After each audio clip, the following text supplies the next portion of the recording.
John Travolta is the comeback kid embodied. As a young actor, his star soared higher than most, only to plummet into the obscurity from which few stars rise again. But the handsome blue-eyed charmer amazed everyone with his ability to re-emerge and reinvent himself twice. The resilient actor is talented to be sure, but his capacity to survive through the vicious Hollywood gauntlet has everything to do with his smooth coolness that runs so deep. I think I do cool things, but I don't know if I could label myself cool other than I like living life in a full-bodied way. John Joseph Travolta was born the last of 6 siblings on February 18, 1954 in Englewood, New Jersey. John's inspiration for acting came from his mother, Helen, who worked as an actress and a high school drama teacher. Performing was also encouraged by John's tire salesman father, Salvatore, who assembled a small theater for his children in the family's basement. Early on, John developed a realistic attitude about acting that has served him well ever since. I was a child actor, so I'd been around it a long time. Mom, sisters, the whole works. So I had a great sense of rejection and acceptance as par for the course concept of show business. So none of this concerned me too much. Nicknamed Bone because he was such a skinny teenager, John actually took tap lessons from Gene Kelly's brother. Now, when he was 16, with his parents' blessing, he decided to quit high school and move to New York to live with his sister Margaret and try his hand. He landed some small parts in Broadway productions, and then he got the part of Doody in the touring musical Grease. The 21-year-old's first big break came shortly after he came to Hollywood to try his luck in television. John landed the part of the swaggeringly cool but lovable high school hoodlum Vinnie Barbarino in the 1975 hit series Welcome Back, Kotter. Movie roles quickly followed. Travolta showed the real breadth of his acting ability by playing against character in a film called The Boy in a Plastic Bubble. And it was all about a boy who had to live in a germ-free environment because he suffered from a rare and terrible immune deficiency disease. Now, it was during that production that the actor fell in love with Diana Hyland, a glamorous actress who played his mother in the film. And the fact that she was actually twice his age didn't make any difference at all. They fell madly in love. I think it's really tempting in our culture to assume that when a young man goes out with an older woman that he's looking for some kind of mother figure. But I think it's also important to realize that when a child is the youngest family member, older siblings and parents are who the child usually hangs out with. And particularly if this child begins a professional life at a young age, it could be a sign of greater maturity that this person is really more comfortable around people who are much older than himself. John took America by storm, once again firing up that cocky, cool strut as Tony Manero in the 1977 blockbuster Saturday Night Fever, working stiff by day, disco king by night. Travolta was nominated for an Oscar for his visceral depiction of Tony Manero, and at 23 years old, he was really on top of the world. Only then, his world was to turn upside down. The love of his life, Diana Hyland, died of breast cancer in his arms, and she was only 41. By channeling the extraordinary anguish he felt over Diana's death, John went on just the following year to put his energies into the exuberant dancing and singing lead Danny Zuko in the amazing hit Grease, which went on to gross $400 million. And with this tremendous success came another onslaught of tremendous pain.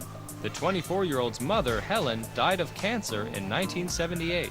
Well, I think grief can be a real galvanizing agent, and it can inspire us to work. But I think we could also become lost in that work because we're trying to shut out some kind of pain.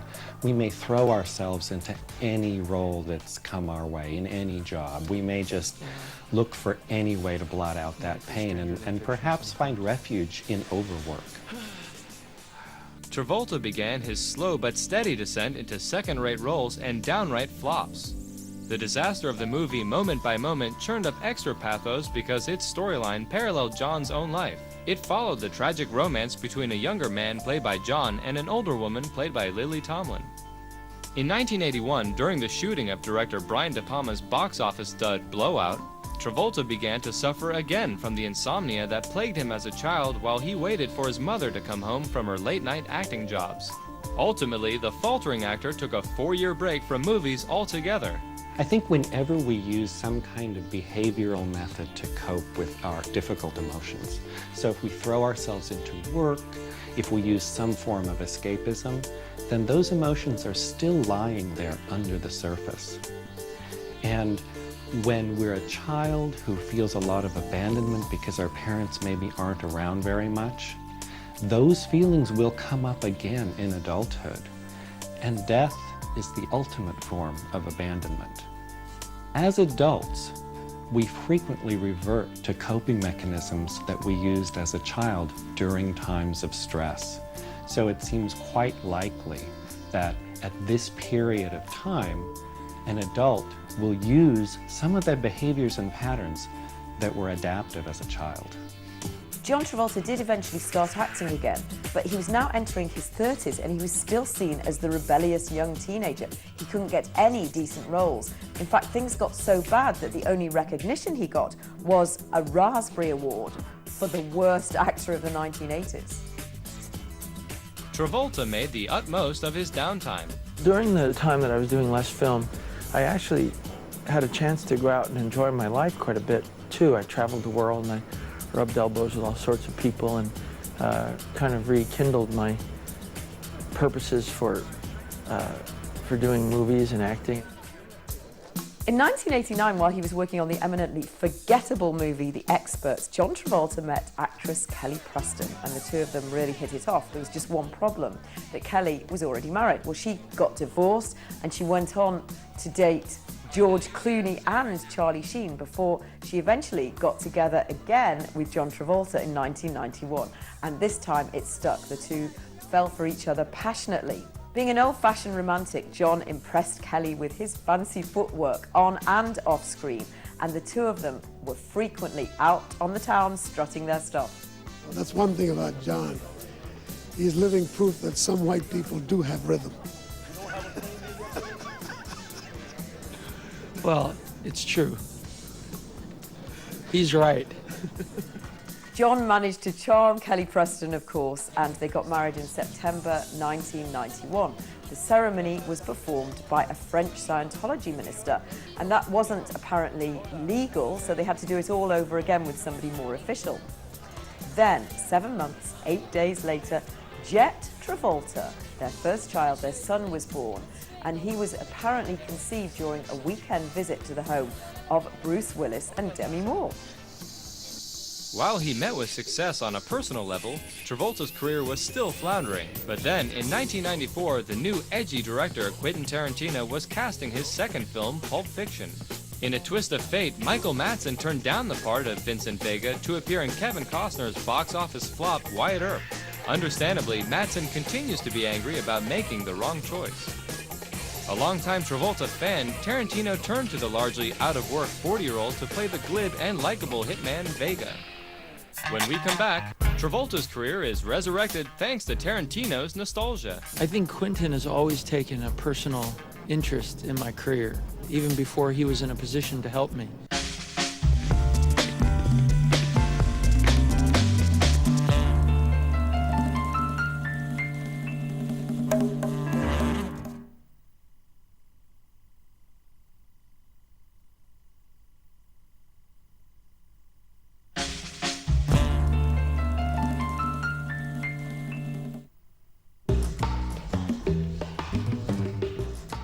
I think Quentin has always taken a personal interest in my career, even before he was in a position to help me. I was one of his favorite artists, and he couldn't wait to get to a position in his career where he could offer me work in the way that he imagined I should be.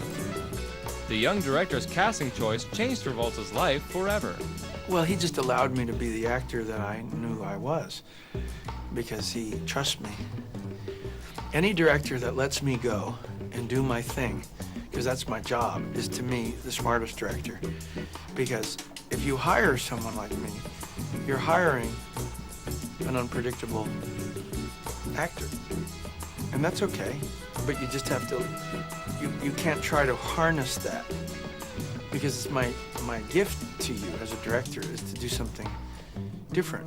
So let me do it, and Quentin would let me do it. I mean, he let me do things that most directors wouldn't let me do, you know. My whole thing is to give you something different than what you would expect. And Tarantino delivered. The world was used to Travolta as a sympathetic underdog, but the actor was so good at being a bad guy that the Academy took notice of him a second time. I'm enjoying this more than I've ever enjoyed anything. I don't know, I just think I appreciate the idea that it's so difficult to get. I mean, I think when I first got nominated, I thought it would happen every year. You know, I thought that if I did well, and then 17 years went by, and this is the second one, I thought, okay, this is like, you have to do something really outstanding to get this. It's not just, you know, do a professional job, it's beyond that. So I'm more appreciative of it. John did not win the Oscar, but his newfound fame continued. Even the international community recognized the new shine on John Travolta's star. Pulp Fiction won the Palme d'Or at the Cannes Film Festival in 1995. We won the Palme d'Or in France. I knew that things would never be the same again. You could feel it. You could feel it in the air. There was a seriousness about that movie. In Saturday Night Fever, my performance changed the world. In Pulp Fiction, the movie changed film forever. So I was part of two very important parts of history. At this point in my life, 10 years ago, it was more important to be part of a film that changed film history, because it would keep you in films forever. And I wouldn't be talking to you right now if it weren't for that movie. Travolta attributes his comeback to more than just luck. I think stick-to-itiveness and tenacity has a lot to do with it. I think, believe it or not, a somewhat of an ethical life has something to do with it in the long run. May not look like in the short run, but in the long run. You know, if you have trouble with drugs or alcohol or, you know, any kind of addictive thing that could get in the way, you know, I think there are a myriad of ways to get in the way of what you want. You have to have the talent as well to parallel the stick-to-itiveness and the tenaciousness along with clean. I mean, there's a lot to it to try to, in any profession. I mean, it's not just movies. I mean, you know, let's face it. I think by the time I got my so-called comeback with Pulp Fiction, I was ready to entertain again in a very big way and had learned a lot from the time that I was a little more, less busy. Though he was only paid $140,000 for his appearance in Pulp Fiction, suddenly Travolta was a $20 million man. Offers were pouring in. The streetwise teenager pigeonhole had been blown apart. Much to his surprise, the veteran actor was being offered the parts in action films, often as villains. It's a puzzlement to me because it clearly started after Pulp Fiction, but I would have never predicted it, basically. But after a few movies where it really was making the audience happy to see me in that kind of thing, it felt like, okay, well, that's what you do then when you feel inspired to do so, you know, because it's something that's wanted and needed. I've had fun always when I play. In Face Off I had fun, and in Broken Arrow I had fun, and I certainly had fun in this. Because they are bigger than life in some ways. Travolta may have found new life in playing bad guys, but this time around he wasn't limited to one kind of character. Travolta was also well-loved in Get Shorty, playing Chili Palmer, a Shylock-turned-naive movie producer. Well, the only take on Hollywood that I have in common with Chili Palmer is probably the idea that I can have it or not have it, kind of take it or leave it. I love it, and I want it, but I don't kind of have a frantic feeling about it. And he's very cool, and I think probably throughout the years I've been very cool about my attitude towards Hollywood. From Vinnie Barbarino to Tony Manero to Vincent Vega to Chili Palmer.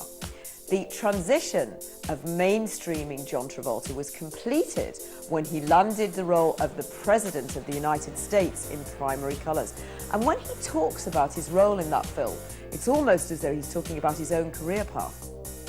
It's a nice and honest, I think, assertion of the political scene, you know, what it takes to get to the top, and once you get there, you can do something good with it.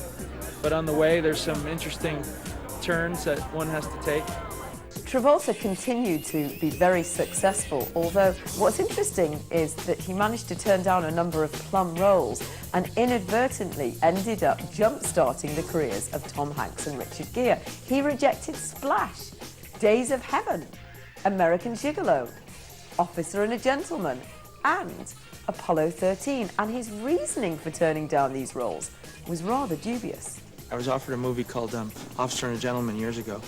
And one of the reasons I didn't want to do it is because the guy only trained to be a pilot, he never got to be one. So I was very upset with the whole idea. I was like, well, you mean, I said, can you add a part where he actually gets to fly the jet and he buzzes the school or something, you know? And you know, it's about something else.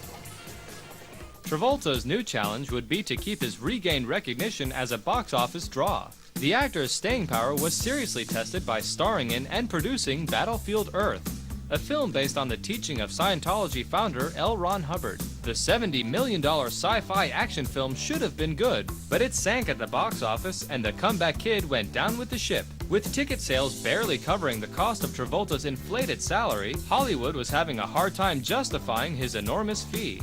Thus began Travolta's second descent into semi-obscurity.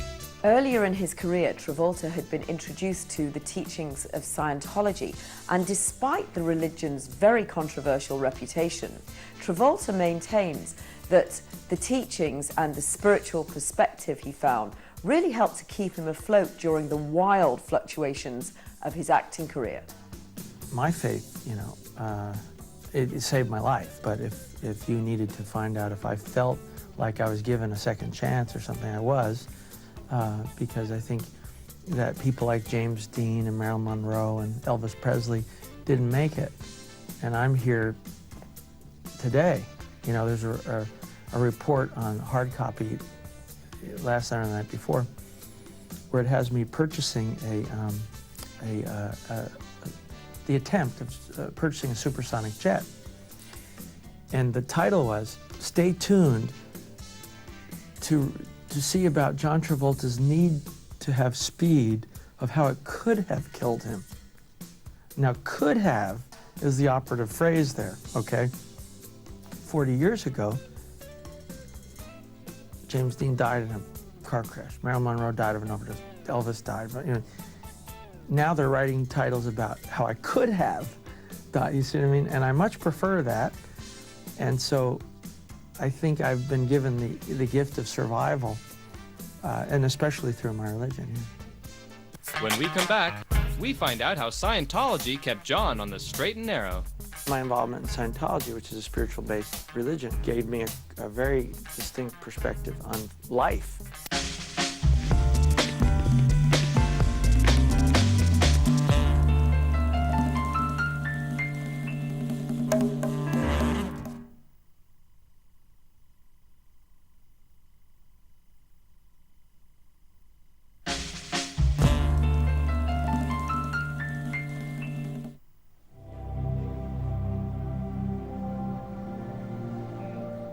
My involvement in Scientology, which is a spiritual-based religion, gave me a very distinct perspective on life, which carried over into my reaction to show business. So, you know, I definitely had a different feeling than almost anybody did have on Hollywood. You know, I think it's really important to have a sense of spiritual grounding, particularly in an industry where it's very easy to get lost into how big your last movie was, how much money you're making. And if you have a spiritual connection with a community that sets itself apart from society at large, you can have a movie star, a taxi cab driver, a plumber, all come together to worship, and it doesn't matter anymore. It's a way of shedding your ego and realizing that there is a bond to something greater that keeps one connected and vital. On April 3rd, 2000, Ella Blue was born to Kelly and John Travolta. The second-time father had no trouble putting his priorities in place. Travolta reveals some of the benefits of having some spare time on his hands when the movie offers are slow. I spend as much time with my wife and my son as my dad did with me and my mother. So I kind of have a normal time schedule with my family versus an unusual, which would have been full-time, like I did the first 2 years of my son's life. Spent all day, every day with him and my wife, and that was fabulous, but it was probably unreal because that wasn't the way it was going to be if I wanted to make a living anyway. Travolta admits that he's very overprotective of his children. He loves them madly, and he has to know where they are at every minute of the day. In fact, he said that when they're flying on a plane, and on the odd times that he's not the pilot, he phones them every 5 minutes. He has to know that they're safe. And he says that he realizes he's overcompensating because he was so unhappy when he was separated from his own parents when he left home at 16. And you never do an interview with Travolta without him mentioning proudly his children and what they're up to. I'm a dad, you know, and I think that because the case involved children, you can't help but identify with what's happening to these